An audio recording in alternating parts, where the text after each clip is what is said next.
মানুষ আছে মানুষকে মিথ্যা এত বড় স্বপ্ন দেখায়, তারপরে মিথ্যা স্বপ্ন দেখাইয়া তার কাছ থেকে যা নিতে পারে নিয়ে যায়। সর্বশেষ কাছের প্লেটটা যেমন ঠাস করে ফালাইলে ভেঙে চুরমার হয়ে যায়, আর অনেক বড় একটা শব্দ হয়, বিকট একটা আওয়াজ হয়, ঠিক এমনই একটা আওয়াজ হয়। কিন্তু কাছের প্লেটের মতনই মানুষের অন্তরটারে ভেঙে চুরে চুরমার করে দেয়।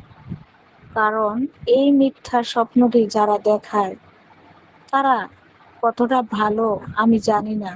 আপনারা কেউ জানেন যে তারা কতটা ভালো? তাহলে আমাকে জানাবেন। কারণ আমি জানি যে এই মিথ্যা স্বপ্নটা যারা মানুষকে দেখায় অনেক দূরে নিয়ে যাওয়ার স্বপ্ন দেখায়, আর দেখায় আস্তে করে সরে যায়, আস্তে করে তার জীবনটারে ধ্বংস করে দেয়, তারা কতটা ভালো আমার জানা নাই। যদি আপনারা জানেন তাহলে বলবেন।